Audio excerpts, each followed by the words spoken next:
Gente, estamos de regreso para iniciar esta nueva sesión. Muy bien.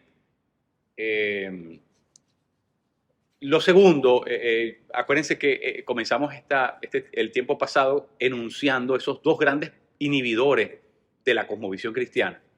Uno es la religión. Podríamos seguir hablando mucho sobre eso, pero creo que es suficiente.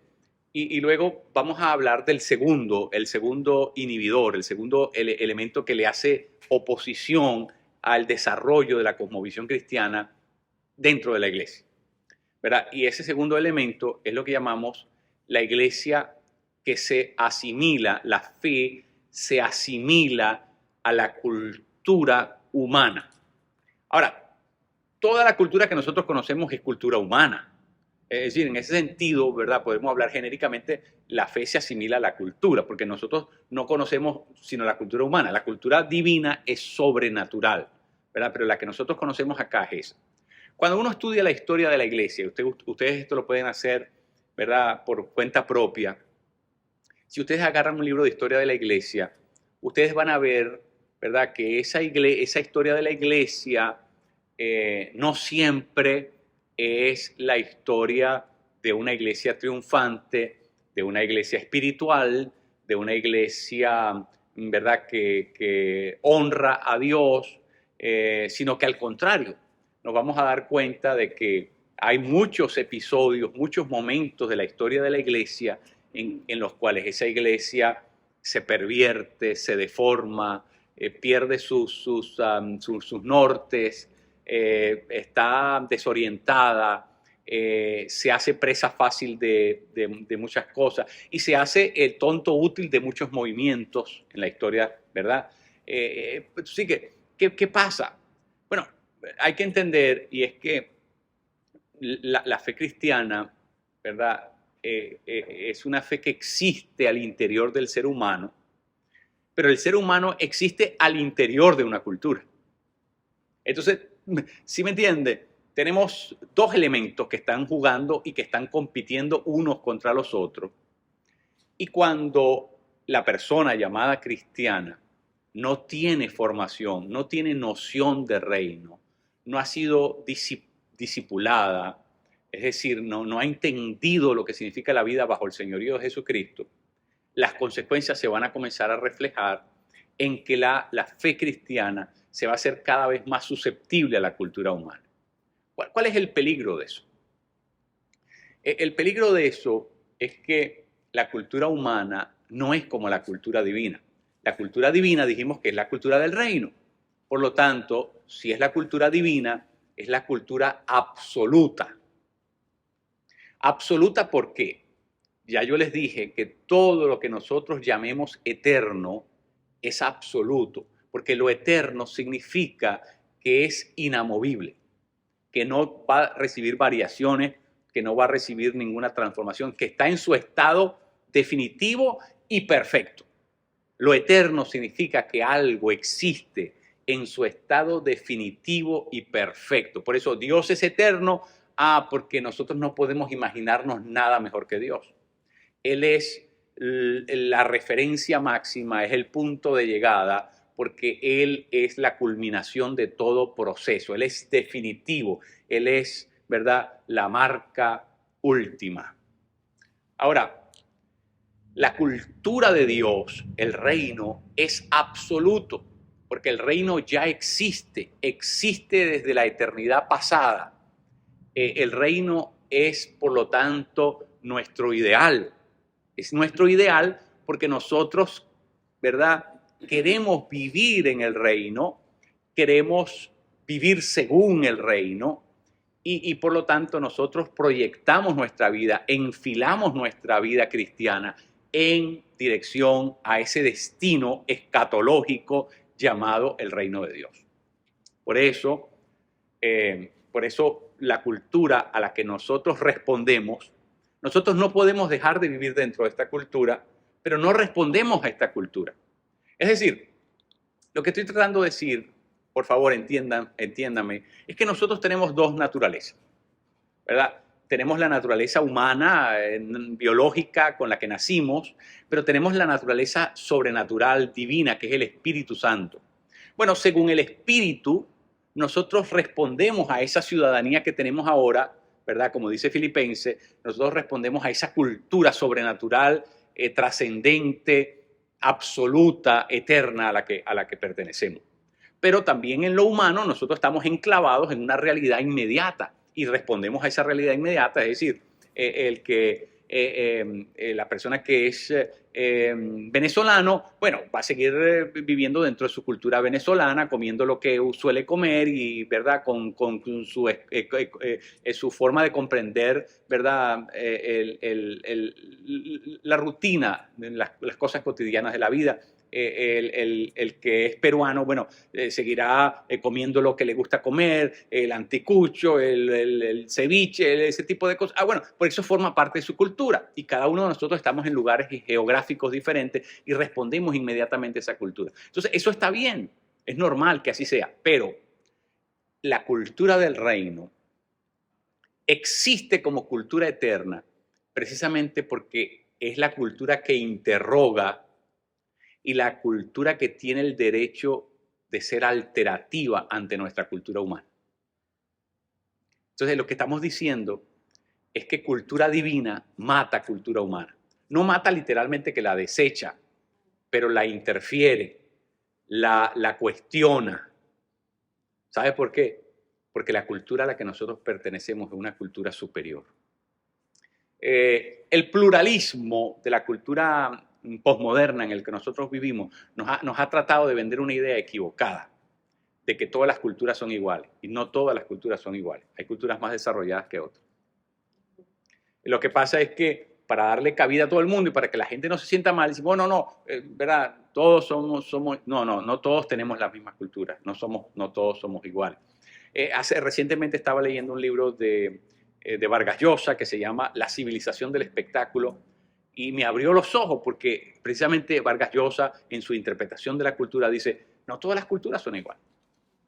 Porque hay culturas que son inferiores, que son degradantes, y hay culturas que se desarrollaron, que tienen un gusto por el arte, por lo estético, no todas las culturas han desarrollado. Y sobre todo cuando él estudia, él analiza la cultura moderna, postmoderna, esto es una cultura decadente, donde, como he dicho en otras ocasiones, el rapero tiene 20 millones de likes, y el tipo lo que hace es repetir una frase vulgar 700 veces.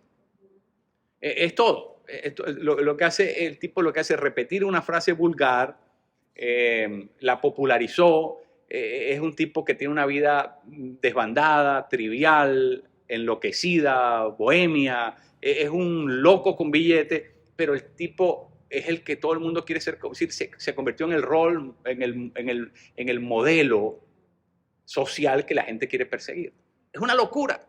Bueno, pero esa es la decadencia de la cultura en la que nosotros vivimos, donde nadie conoce, nadie ha leído los clásicos, donde nadie sabe quién escribió el Don Quijote de la Mancha, donde la gente no sabe ni siquiera escribir porque se le ha olvidado de tanto testear, donde no hay conocimiento de las cosas más básicas.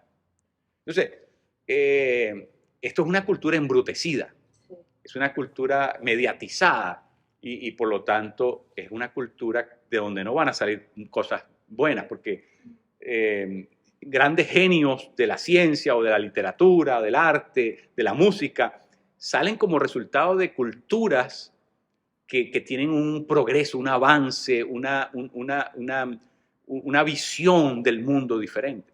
Pero una cultura donde la visión del mundo es solamente el placer, es solamente las cosas triviales de la vida, es solamente hacer dinero para comprar cosas, para gastar en cosas. Si esa es la visión tan limitada del mundo que tiene la gente, ¿qué cosa puede salir de una cultura así? Es decir, lamentablemente nuestros nietos tienen la cosa muy difícil, porque las cosas se están complicando. Es la realidad, es la cruda realidad y no podemos decirlo en otras palabras. Pero bueno, a donde quiero llegar es a esto. La iglesia, digamos, en estas palabras, la iglesia posee y expresa una cultura superior. Esa es la premisa.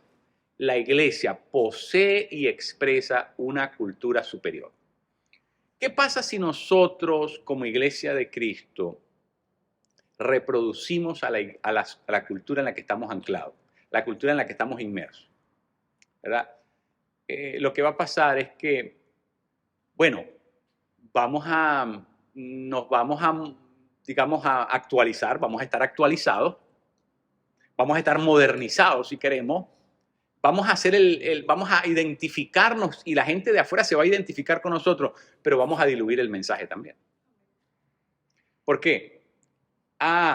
Porque en vez de reflejar la cultura de Dios, estamos reproduciendo la otra cultura. Ahora, es que esa cultura es mala. No, esa cultura sigue siendo un vehículo. ¿Ve?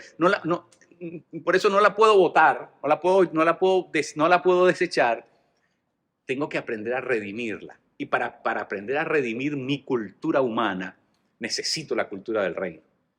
Y entonces, mientras nosotros estemos en la tierra, tenemos que aprender a vivir en esa tensión entre la cultura humana, que no nos podemos salir de ella porque nosotros somos esa cultura, pero necesito la otra cultura que hace que esta otra tenga sentido. Es como lo que llamamos en teología el eros y el ágape. Nosotros, por ser seres humanos, ¿verdad?, entramos en relaciones interpersonales donde lo que opera es el sentimiento, es la atracción, ese es el amor que llamamos eros, el amor de pareja. De ahí viene la palabra erótico, ¿verdad? Porque ese amor de pareja tiene un componente, ¿verdad?, sexual. Pero lo que quiero decir es que si todo lo que tengo es eros y ese eros no está informado por un amor superior, entonces ese amor eros llega por ser también un amor pernicioso, defectuoso, mezquino, un amor que se va a destruir con el tiempo. ¿Por qué? Porque todo lo que tengo es ese amor humano y todo lo que es humano por sí mismo, ¿verdad?, se va a autodestruir. Ahora, ¿qué pasa si ese amor eros está informado, está alimentado, está anclado, sostenido por ese otro amor que es el amor perfecto, que es el amor de Dios? Entonces eso hace que mi relación con esa persona especial, esa relación sea diferente. ¿Por qué? Porque ahora ya no solamente es el eros deficiente, el eros mezquino, el eros humano, el eros, ¿verdad?, grotesco, el eros, ¿verdad?, que es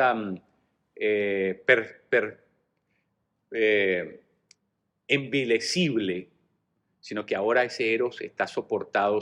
Ve, no puedo dejar de ser humano, porque nosotros nos amamos como, ¿verdad? Nosotros amamos en la realidad humana. Pero cuando esa realidad humana está informada por la realidad divina, entonces eso recobra un significado diferente. Eso es exactamente lo que pasa con la cultura.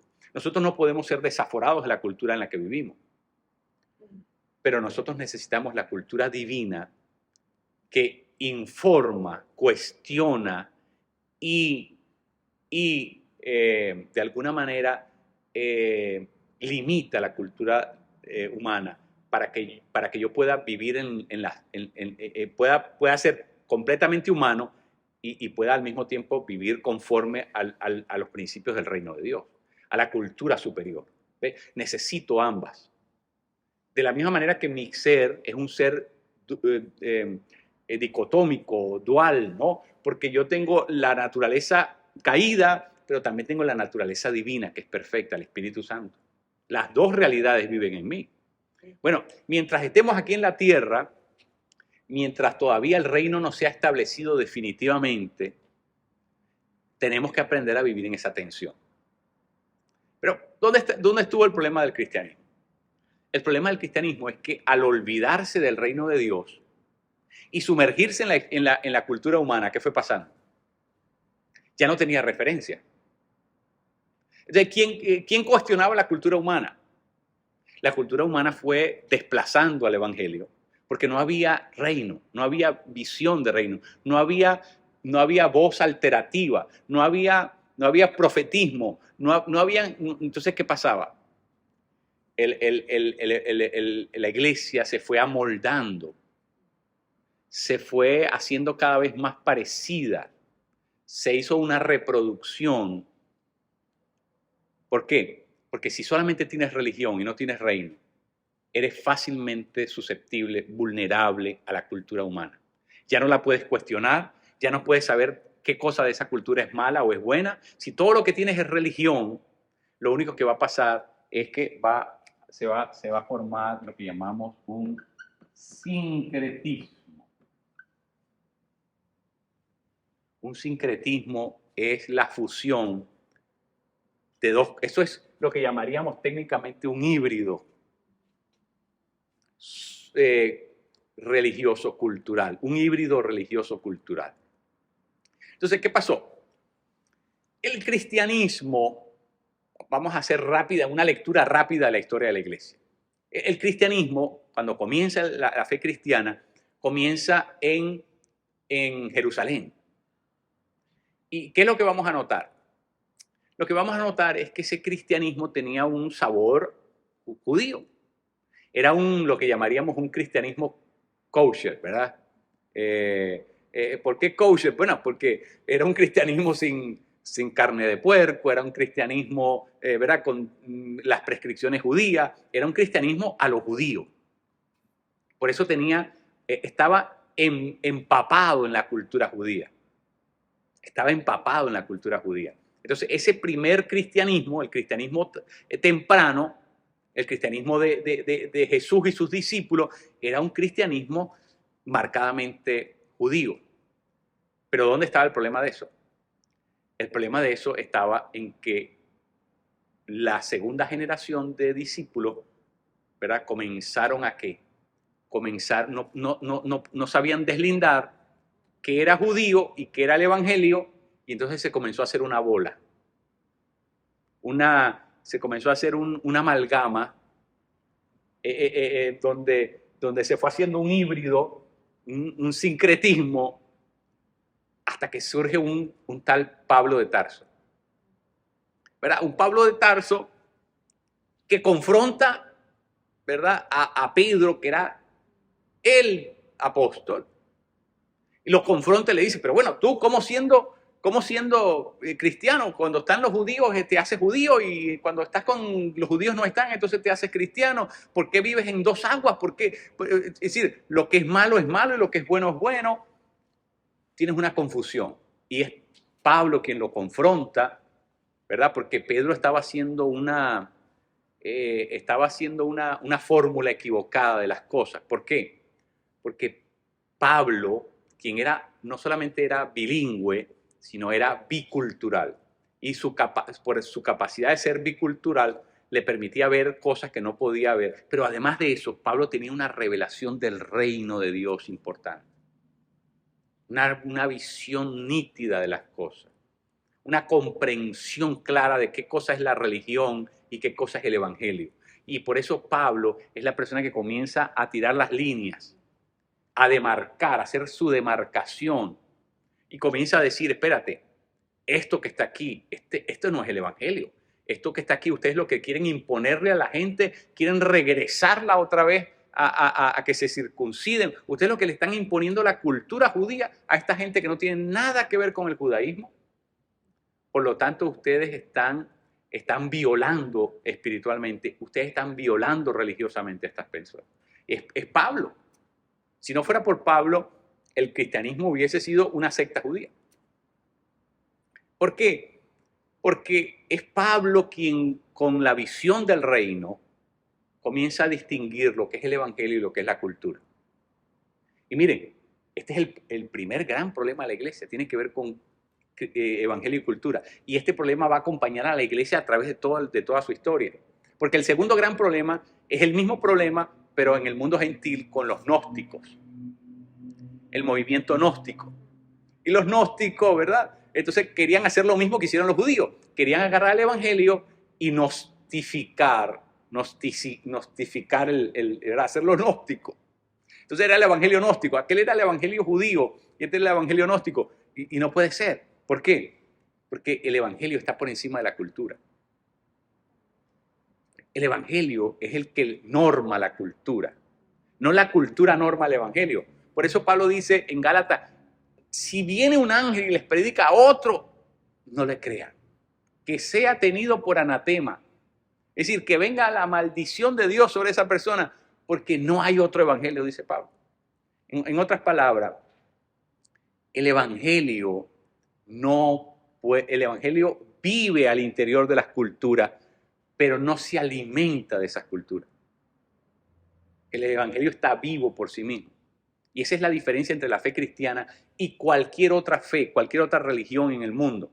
Es que, bueno, creo que la ilustración que usaba Moody es muy interesante, porque Moody decía, el cristianismo es como un barco que fue hecho para estar en el agua, pero el agua no se le puede meter adentro. ¿Qué pasa si a un barco se le mete el agua adentro? ¿Ve? Nosotros estamos hechos para la cultura. Nosotros los cristianos estamos hechos para vivir dentro de esta sociedad corrupta, perniciosa. Estamos diseñados para eso. Nosotros no estamos diseñados para vivir en comunas, para hacernos un barrio, un gated community donde solamente entramos los cristianos ¿verdad? Y cada quien tiene su carnet cristiano y cada quien tiene acceso a su... ese concepto no es... eso no es el concepto. Nosotros estamos llamados a vivir en esta sociedad, en medio es decir, estamos llamados a ser luz en medio de las tinieblas. La luz no se puede meter bajo el almud, no se puede meter debajo de un cajón, ¿verdad? Nosotros estamos llamados a ser sal, pero esa sal tiene que diseminarse en todas partes. Es decir, la iglesia no se puede esconder de la realidad en la que vive. Por lo tanto, nosotros no podemos desembarazarnos de nuestra cultura. Nosotros tenemos que aprender a vivir con ella, pero aprender a vivir con ella sabiendo que pertenecemos a una cultura superior. El evangelio nos provee esa cultura superior. Mire, ¿Jesús era judío o no era judío? Claro, Jesús era judío. Ahora, por ser judío, ¿Jesús practicaba las desviaciones de los judíos? No. Ese es el mejor ejemplo. Jesús se encarnó y cuando se encarnó en una realidad completa. Es decir, Jesús no era un alienígeno, un tipo marciano, ¿no? Que no tenía nada que ver con... No, Jesús era auténticamente judío. Y si usted iba a la plaza de Capernaum y se lo sorprendía cara a cara, ni se enteraba que era el Hijo de Dios encarnado, que estaba caminando por Capernaum. ¿Por qué? Porque no había ninguna diferencia genotípica o fenotípica entre Jesús y cualquier otro judío. Vestía como judío, comía lo que los judíos comían, iba a la sinagoga, tenía pero no practicaba las cosas erróneas, erráticas de esas culturas. ¿Por qué? Porque Jesús obedecía a una cultura superior y trascendente. Y en el fondo, la cultura no es el enemigo del evangelio. Tenemos que establecer eso. Nuestras culturas no son el enemigo. Es el mal que se ha infiltrado en esas culturas. Es el mal que ha permeado dentro de esas culturas, pero no es la cultura por sí misma la que le hace la contra al evangelio. Lo que pasa es que hay culturas que se han amalgamado tanto con la maldad, se han extraviado tanto, han hecho un sincretismo tan, ¿verdad? ¿Cómo diríamos? Tan férreo que hay culturas en las que, y por eso digo, hay culturas más malas que otras, y hay culturas superiores más que otras, precisamente por eso, porque hay culturas en donde la maldad, el paganismo, la presencia del ocultismo, la presencia de las fuerzas del mal han tomado más control que en otras culturas. Pero en cualquier cultura, no importa, ya basta con que sea cultura humana, tenemos que tener una referencia fuera de ella para poder juzgarla, para poder discernirla, para poder enmendarla. Y creo que el rol de nosotros los cristianos es ese. No irnos a buscar la cultura judía. la gente cree que va a ser más espiritual porque ahora se pone la gorrita y ahora se pone ¿verdad? Y ahora entonces va los sábados en vez de los domingos. Cree que va a ser más espiritual por eso. Es una tontería. Es una tontería porque la cosa no está en la cultura, está en el evangelio. Está en el reino. El evangelio del reino. La cosa está en regresar a donde tenemos que regresar y no copiar, clonar modelos que son cosas irrelevantes para lo que estamos hablando, ¿verdad?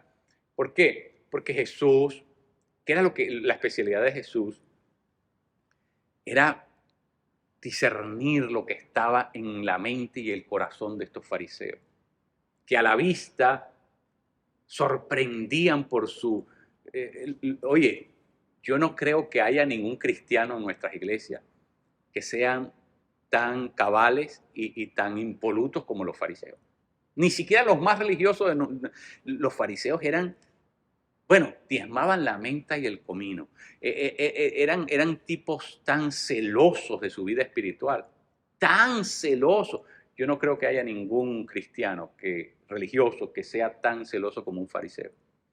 Ahora, ¿qué era lo que Jesús le dice? La intención del corazón de ellos. La intención del corazón de ellos. ¿Verdad? Porque Jesús discernía a ese nivel. Y por eso, por eso es que estos fariseos no soportaban a Jesús. Porque Jesús iba al meollo, iba a donde estaba la llaga, iba a poner el dedo justamente allí donde dolía. Porque Jesús conocía algo que a simple vista no se podía ver. La fachada de la religión es tan espléndida, es tan cautivadora, es maravillosa. Pero es una fachada nada más. Hay que ver lo que está dentro. Y eso es lo que Jesús podía discernir. Jesús no veía la fachada de la religión, veía lo que estaba dentro del ser humano. Por eso la expresión, el problema no está en lo que entra, sino en lo que sale. Porque Jesús decía que el pecado, ¿verdad?, no está en lo que entra, sino en lo que sale. Porque es que ya está dentro de nosotros. Es decir, el problema no es si yo peco, es que soy pecador. Ese es el gran problema. Ese es el gran problema. Porque si yo peco puedo dejar de pecar, pero es que no puedo dejar de pecar porque es que soy. Si lo que estoy haciendo es consecuencia de lo que es mi esencia. Y ahí es donde está el asunto. Por eso esta cuestión es importante entenderla en ese contexto. Ahora, la iglesia primitiva fue entonces judaizada, fue hecha gnóstica, ¿verdad? Y luego, ¿verdad? En el 313, con el famoso Edicto de Milán, la batalla del puente Milvio, ¿verdad? Finalmente el cristianismo cae, es abrazado por Constantino y va a comenzar lo que se llama ese proceso de constantinización de la iglesia, que no es otra cosa que un proceso de institucionalización, y la iglesia se va a hacer cada vez más religión y menos reino. Y entonces ahí vamos a ver cómo la iglesia se comienza a asimilar, ya no a una tendencia religiosa, porque el judaísmo y el gnosticismo eran religiones, ya no a una tendencia religiosa, pero al Estado.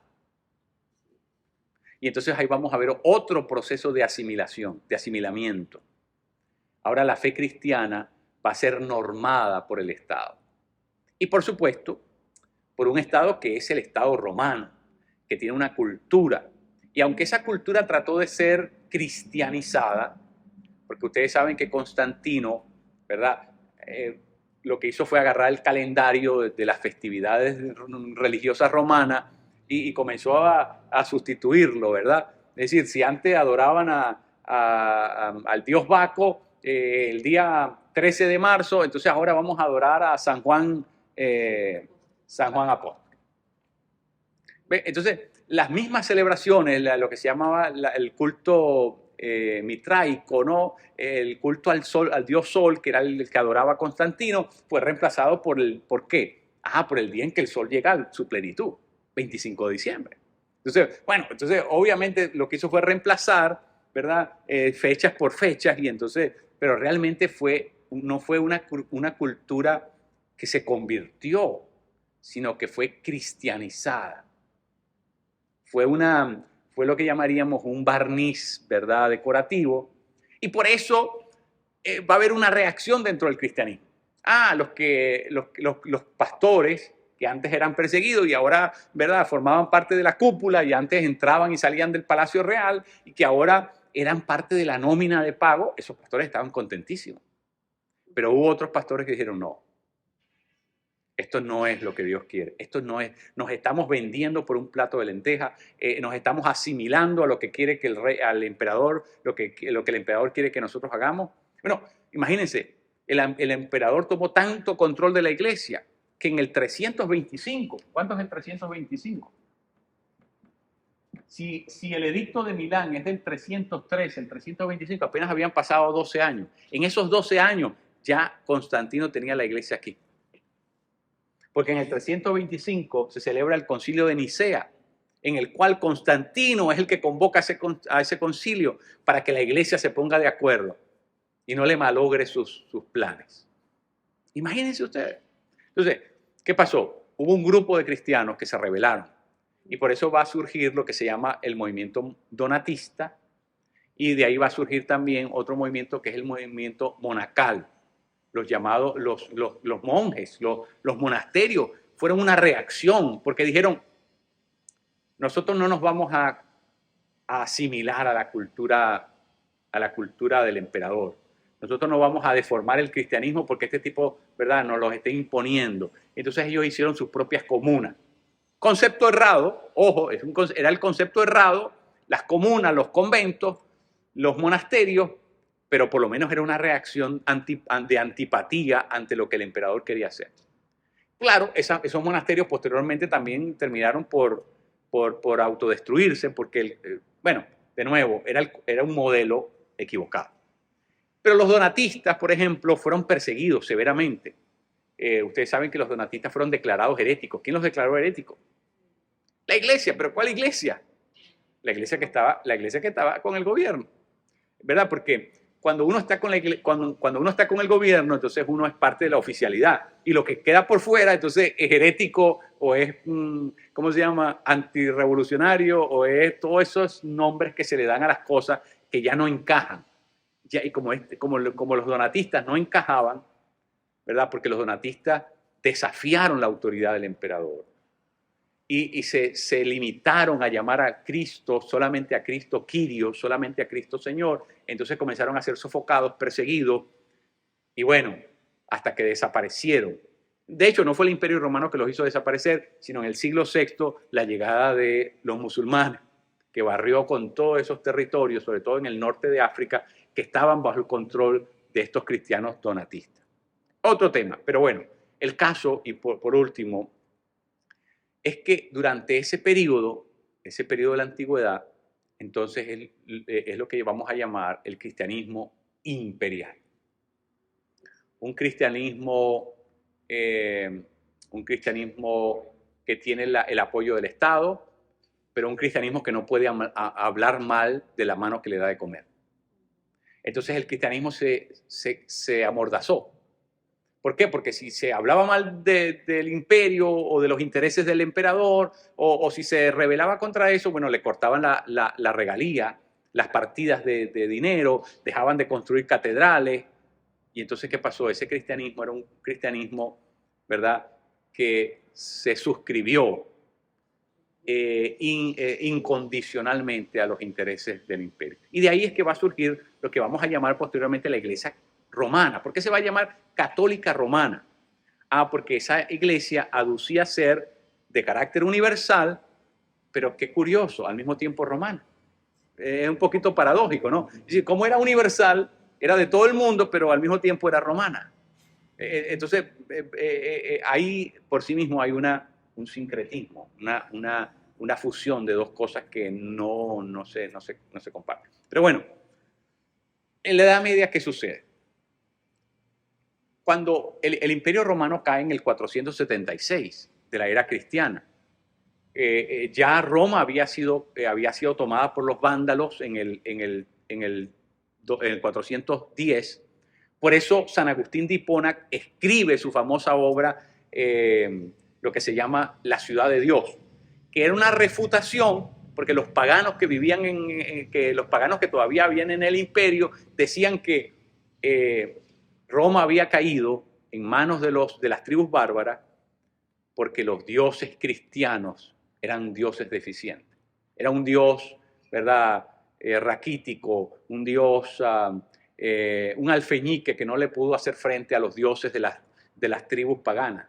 Entonces, San Agustín escribe su famosa obra, pero esa obra fue de alguna manera entendida equivocadamente, porque la Iglesia entendió que lo que realmente San Agustín estaba proponiendo es que el milenio había comenzado y que por lo tanto la Iglesia era el reino de Dios sobre la tierra. Y entonces durante la Edad Media, esa es la teología que va a prevalecer, donde la Iglesia, las primeras de cambio, la Iglesia se olvida del reino, porque cree que el reino es el imperio, pero en las segundas de cambio, la Iglesia se va a creer que ella es el reino. ¿Ve? Es decir, en ambos casos hay una pérdida de la posición correcta. ¿Por qué? Porque ni el imperio romano era el reino de Dios, ni la Iglesia es el reino de Dios. Y entonces la Edad Media va a funcionar bajo la premisa equivocada, y por eso ustedes van a ver que la Iglesia va a ser la protagonista de la Edad Media, la que controlaba todo, la gran latifundista, la que determinaba lo que se educaba, lo que se enseñaba en las universidades, la que establecía el pensum de lo que se educaba. Es decir, la Iglesia tenía control de todo absolutamente durante la Edad Media. Incluso era la iglesia que aglutinaba a los ejércitos para ir a hacer cruzadas o para establecer nuevos reyes. Es decir, la iglesia tenía un poderío grande. Y eso se debía a esa concepción errática, errónea, de que la iglesia fuese el reino de Dios en la tierra. ¿Verdad? El milenio que había proclamado San Agustín. Pero bueno, ¿qué pasó durante ese tiempo? La iglesia se pervirtió, porque usted sabe que la iglesia está formada por seres humanos. Y mientras los seres humanos, ¿verdad?, no tenemos, de nuevo, esa voz alterativa, con qué compararnos, con qué medirnos, con qué establecer si estamos bien o estamos mal, si no hay reino de Dios como referencia, la iglesia creía que estaba. Y la iglesia se conformó, ¿verdad? La palabra que se usa en latín, la palabra es el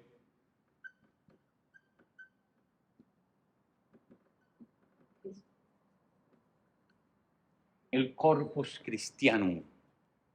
Eso significaba el cuerpo de Cristo.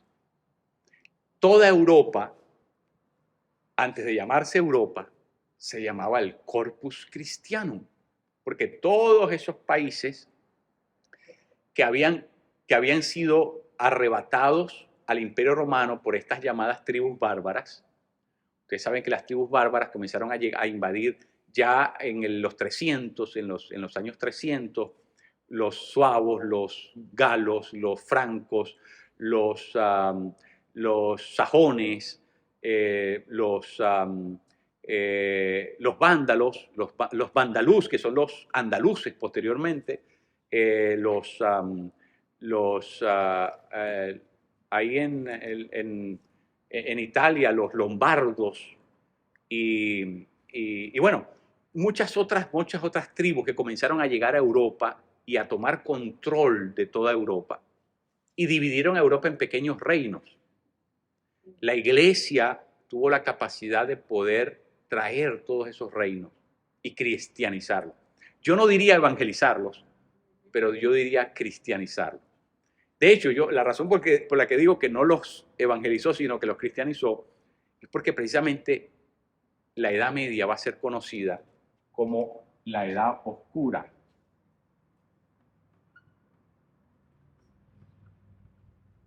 ¿Y por qué se llama la Edad Oscura?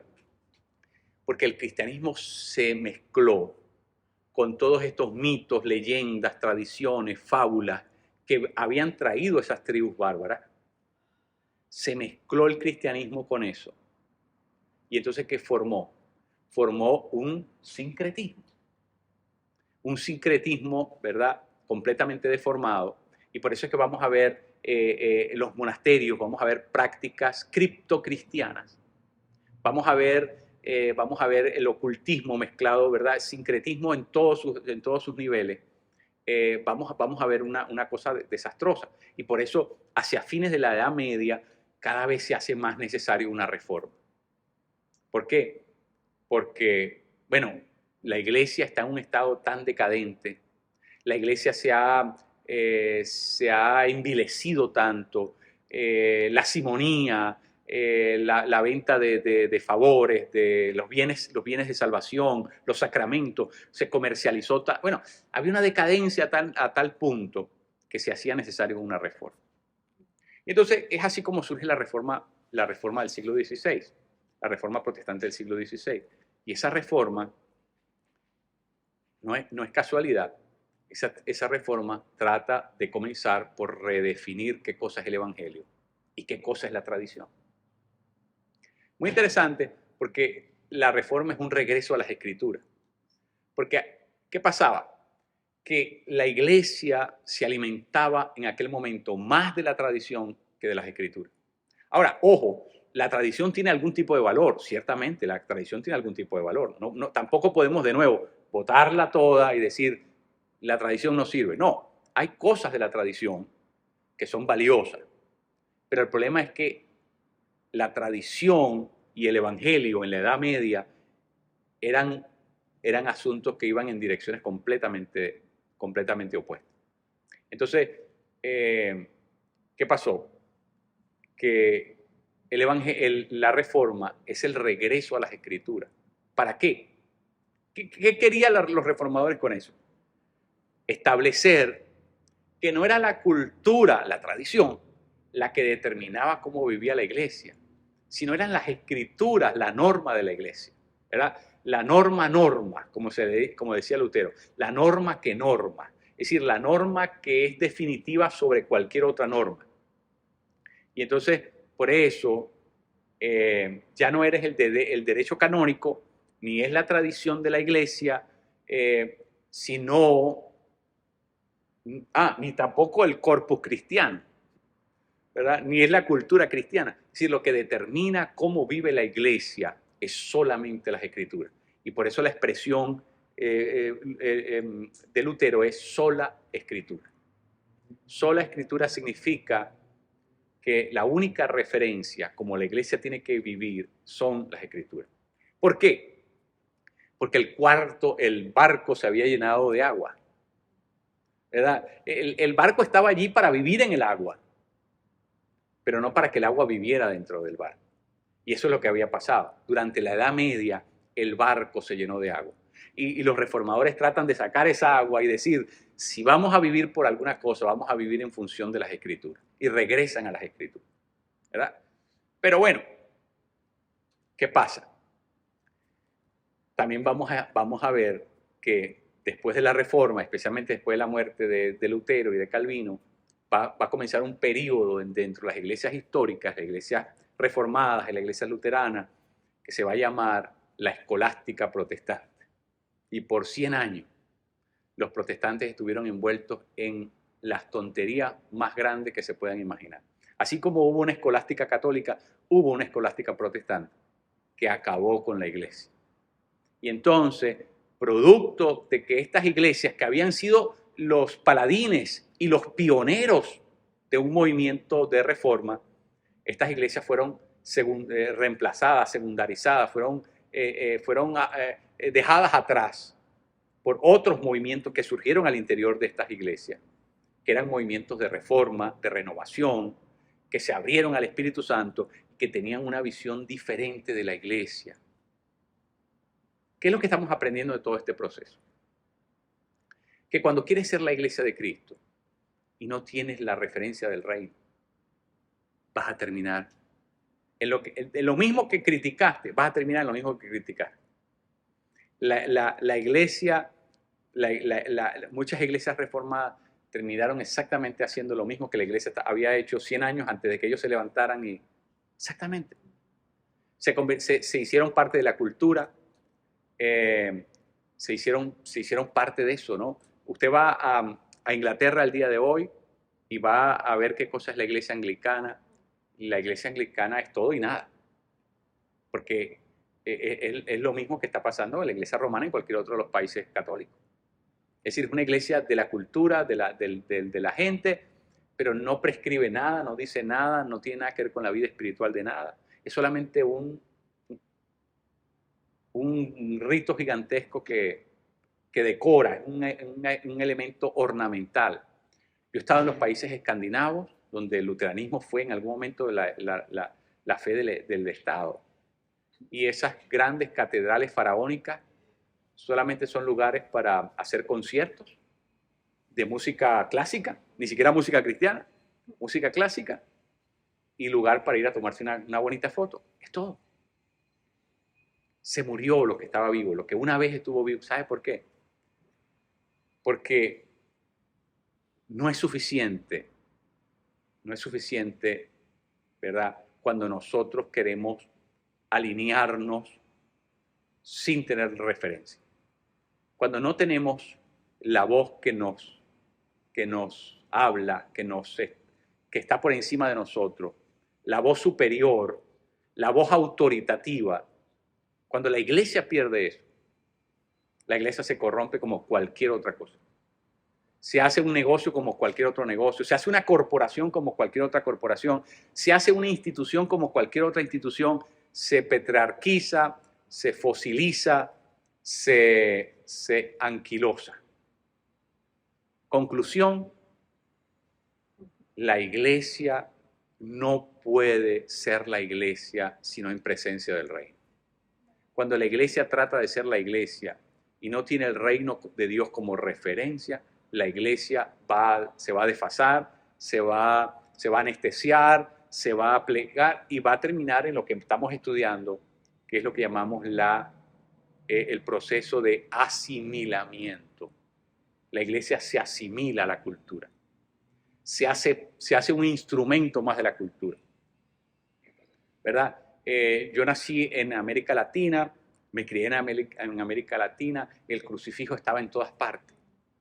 Ibas al hospital, el crucifijo estaba en el hospital. Ibas a el Fede Cámaras, el crucifijo estaba ahí. Ibas a una industria, el crucifijo era un omnipresente. Pero ¿quién le hacía caso al crucifijo? ¿Quién entendía lo que estaba en el crucifijo? Nadie. Entonces, el cristianismo se destruye cuando se hace cultura, cuando se hace parte de la cultura. ¿Por qué? Porque el cristianismo no fue creado para eso.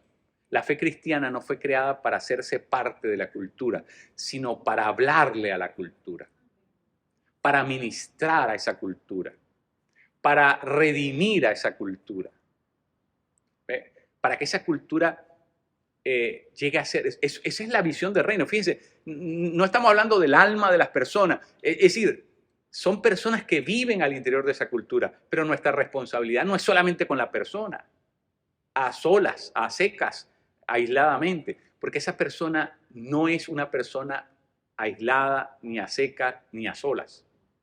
Esa persona es parte de una cultura. Y nuestro trabajo, como el trabajo del reino es siempre un trabajo integral, nuestro trabajo no es solamente redimir al ser humano, es redimir la cultura en la que está el ser humano. Y por lo tanto, la iglesia tiene que proféticamente tener algo que decirle a esa cultura. Pero ¿qué pasa si la iglesia se pliega ciegamente a los intereses de la cultura? Se asimila.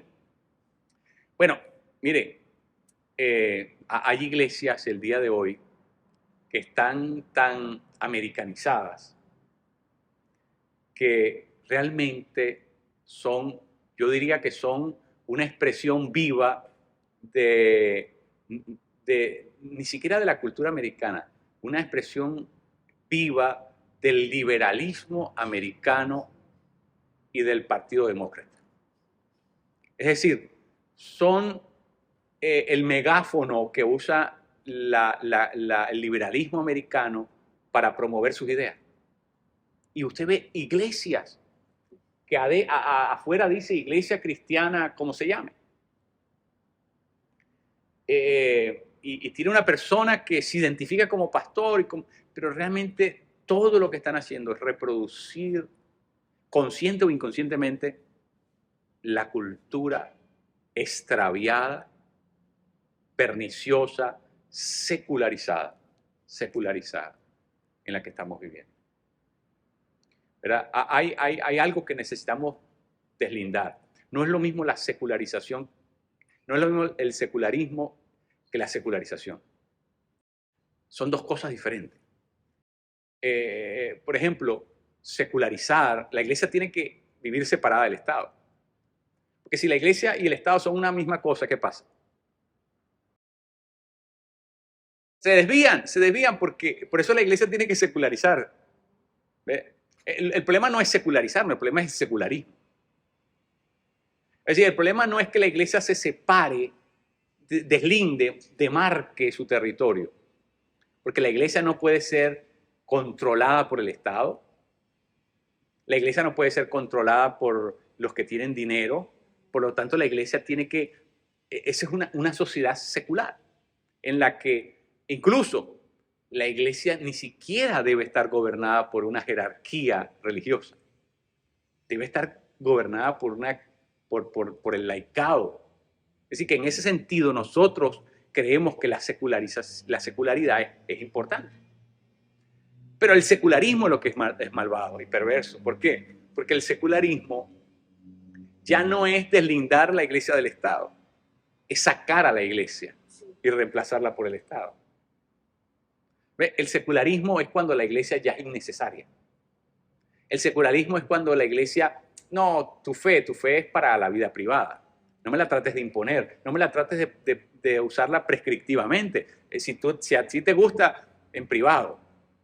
Ve a leer tu Biblia en privado.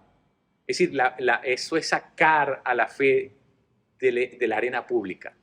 Es sacar a la fe de las implicaciones sociales que debe tener. Eso es, ¿verdad?, limitarla a darle su rinconcito privado, pero inoperante, irrelevante, sin ningún tipo de ramificación social, sin ningún tipo de implicación. Eso es reducir la fe a nada. Incluso eso fue lo que logró el llamado deísmo. Nosotros hablamos del deísmo aquí. El deísmo era una forma elegante de deshacerse de Dios. Porque los deístas decían, sí, Dios lo creó todo, pero lo dejó andando sobre leyes naturales.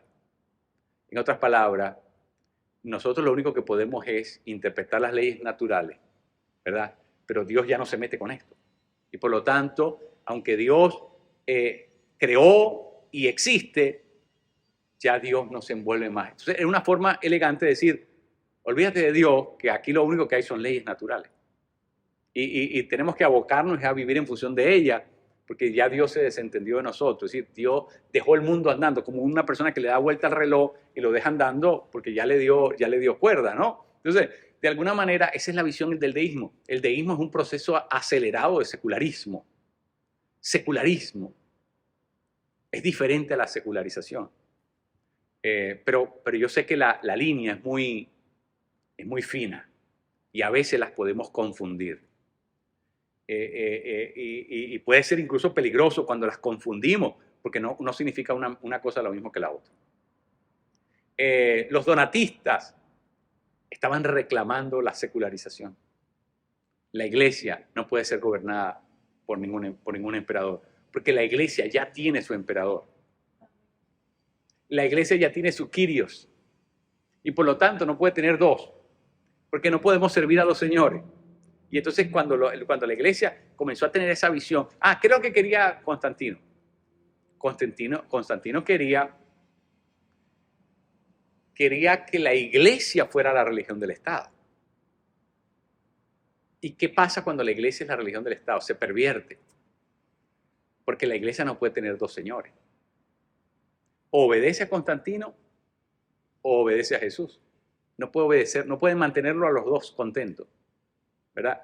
Y esa es la gran tensión en la que nosotros tenemos que aprender a vivir como cristianos en nuestro tiempo. En nuestro tiempo. Porque la manera en que la fe está planteada va a requerir que nosotros sepamos dónde están las líneas. Porque si nosotros confundimos las líneas, vamos a terminar en cosas bien terribles. Porque la línea es fina, pero tenemos que aprender a pisar en ella. ¿Y qué es lo que nos da la luz para poder hacer eso con propiedad, sin caer en sincretismo, donde mezclamos cosas extrañísimas? Y eso lo vemos en nuestra sociedad, en nuestras iglesias vemos eso continuamente, esos sincretismos. Pero ¿cómo podemos entonces plantearnos el ser iglesia sin caer en eso? Ya les dije que la línea es fina, pero nosotros tenemos que tener un entendimiento claro de la cultura en la que vivimos y un conocimiento claro de las Escrituras. Tenemos que tener las dos cosas. Tiene que haber un balance, una proporción correcta. Tenemos que conocer qué quiere decir nuestra cultura cuando habla de esto y qué quiere decir la Escritura cuando habla de esto. Si nosotros no sabemos dónde cortar, ¿verdad? Podemos estirpar el vaso tratando de sacar el tumor. Y entonces podemos llevarnos el riñón tratando de... Espérate, tenemos que saber dónde cortar, porque si no sabemos dónde cortar, entonces eso es lo que va... Si no sabemos dónde cortar, vamos a crear más problemas que beneficios. Y entonces por eso es que, claro, la iglesia sigue siendo religión, porque a veces es difícil saber dónde cortar. Entonces es más fácil seguir siendo religión.